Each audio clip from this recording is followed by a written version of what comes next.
Hi, good morning guys. So, i-feature ko naman po sa inyo yung travel ko sa Katiklan, sa Boracay. So, ito po yung step by step na procedure simula do sa departure area, mag-check-in ka hanggang sa makasakay ka sa aeroplano. So, very informative po ito guys. Process po ito ng departure hanggang makasakay kayo ng aeroplano. So, guys, kung napadaan lang kayo sa aking YouTube channel, DIYKKB Informative, kindly like, subscribe, and hit that notification bell para updated po kayo sa mga susunod kong mga videos. So, ito na po. Simulan na natin si DIYKKB. Hi guys, magandang araw. So, dito na po kami sa Terminal 3. Mag-check-in kami. So, Mr. Ryan Kyle Mahusay, Miss Dimensya Mahusay, Mr. Cairo Natividad, 45J373 Mount Rojas. This is your final call for the aircraft boarding gate number 132 over please. Oh, punta kami Boracay. Ito yung promise ko sa inyo. Boracay kami. Bibigay ko sa inyo mga detalye. Dito nyo lang makikita sa DIYKKB Informative. So, ang tabay lang kayo. Hindi pa kami nag-check-in. So, ito na naman. Good morning guys. So, nagantay pa kami ng go signal para pumasok kami sa loob. So, ang magiging instruction dito, sasakay kami ng bus papunta sa aircraft. Yun. Ganun ang sabi nila. Sabi nila dun sa, ayun, yung mga guys dun sa likod. Yun. So, ayan yung mga kasama ko. So, hindi pa rin kami nakaka-boarding. At hindi pa rin kami nakaka-check. So, ang tabay lang.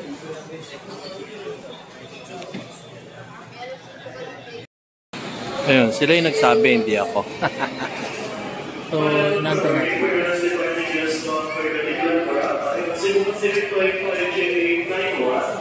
Ayun, nag-announce na sila.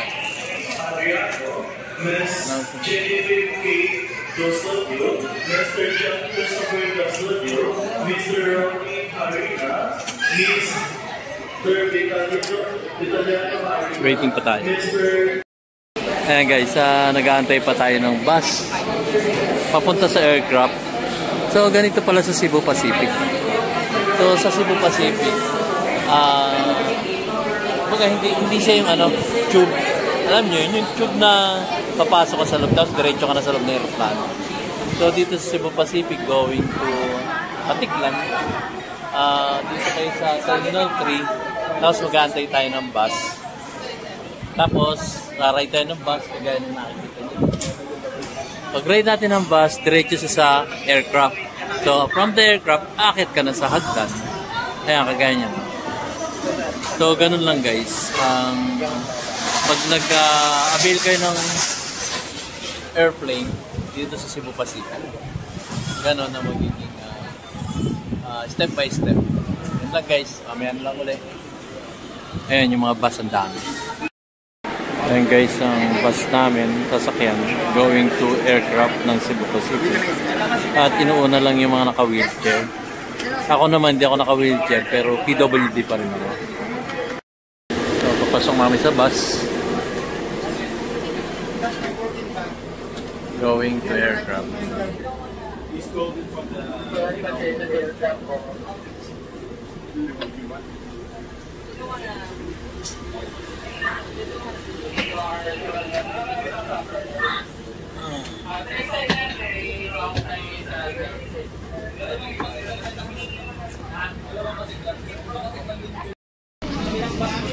So yun, alis na kami sa bus. So inuna itong mga priority, sama na rin ako doon. Dito tayo ngayon sa Terminal 3 going to the aircraft. So wala tayong tube na kagaya nun. Ayan, tube yun eh. So sakay tayo ng bus going to aircraft. From there, siyempre, akit tayo sa hagdan. Kasi mga tube yan eh. Galing yan sa second floor. So kami, doon sa ground floor, diretso sa kaya ng Cebu Pacific. Ayan mga airlines.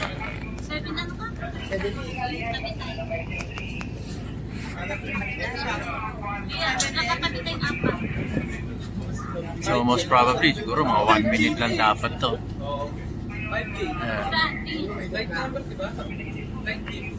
Seat 70. Makikita niyo siya mga hagdan na yan. Basta-basta. Cebu Pacific tayo. Yan, nakapark yung kanilang mga aeroplano. 5J Cebu Pacific. Ang kulit ng ticket ni Luna. Okay na to. Basta ko eh. Hindi pa natin nakikita yung aeroplano. Alam, hindi ko pa rin next. Tanong sa akin, hindi pa naman ako nakakasakay. Siguro yun na yung aircraft. Tanong siya.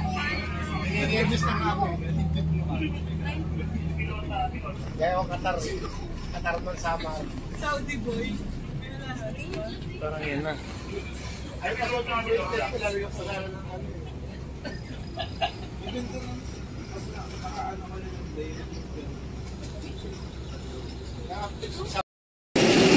So yan.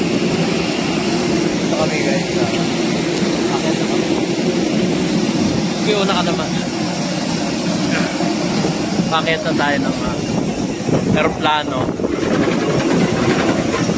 So travel natin ay Cebu Pacific.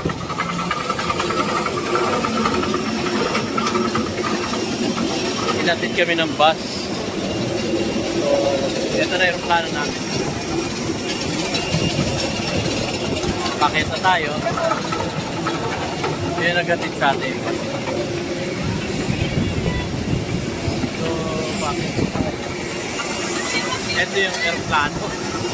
Cebu Pacific. Ang laki ng electric pa, no? Nata nyo guys. Yung electric pa na gusto ko. Cebu Pacific. Entering. Hi. Good afternoon, ma'am. Aray ko. Sino bumatok sa akin? Ayun. Saan ba? 22, ma. Ano kayo na? Ha? Doon. Di ako eh. Ito ba na? So we're looking for the seat number. Ito tayo, oh. Wait lang. Traffic, ma'am. Traffic.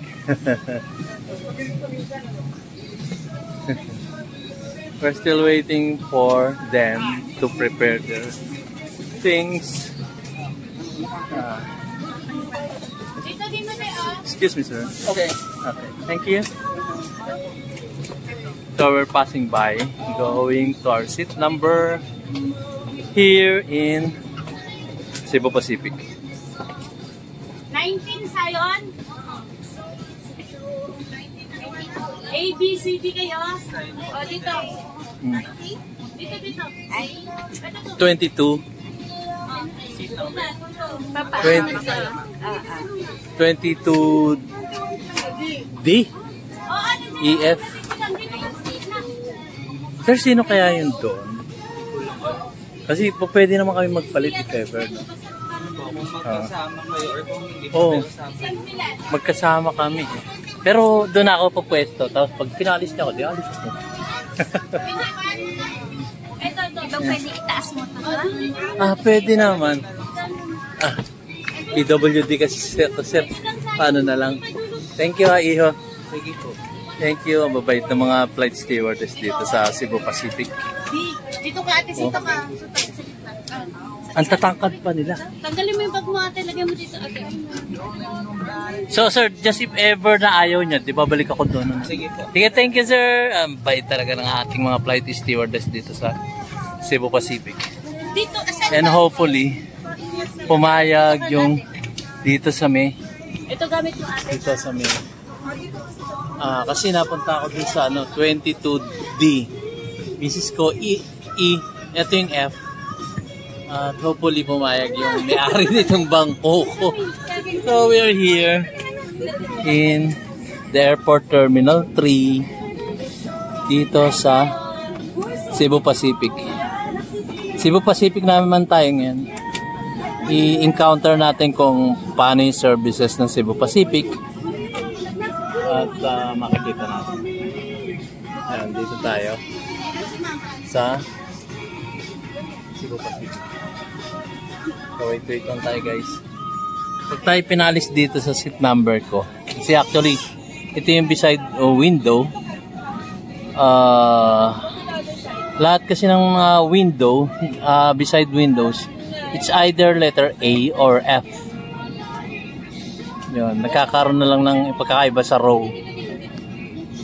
So, babalikan ko kayo guys. Let's see kung paalisin ako dito. Thank you. Nagagalit sa'yo si Sir Ro? Sir, pagalitan mo nga. Sige ka, Luna. If you have different flight number or destination, please call your cabin crew for assistance. May we request everyone to kindly safeguard all loose items, especially hard objects such as glass, tumblers, and electronic devices inside your baggage before stowing it in the overhead bin. In line with this, please take caution in securing your carry-on luggage. When opening the bin, prevent items from falling off. Pinakikiusapan po lamang namin ng lahat na ilagay sa loob ng inyong mga daladalahan ng anumang bagay na maaaring mahulog tulad ng glass, tumblers, at electronic devices bago ilagay sa ulo ng kompartamento. Maraming salamat po. Magandang umaga sa inyo lahat. Ito po ang Cebu Pacific lipad bilang 907 patungong Katiklan, Boracay. Kung hindi ito ang inyong tamang lipad, maaari po lamang tawagin ng pansin ng inyong cabin crew. Yun. Boracay, Katiklan. Okay guys, time check 6:48 at narito pa rin kami. So, estimated time na namin 7:05 daw yung flight. But I don't know kung ano oras kami yan. Balikan ko kayo guys. So guys, enjoy ko na yung tabi ng bintana hanggat wala yung may-ari nito. Hopefully pumayag siyang magpalit kami. Kasi lang to sa isang row, on the left side 3 seats lang, on the right side 3 seats din. So yun, narito ako mapupunta ako kasi sa aisle. DEF kami, D ako. So tayo lang guys.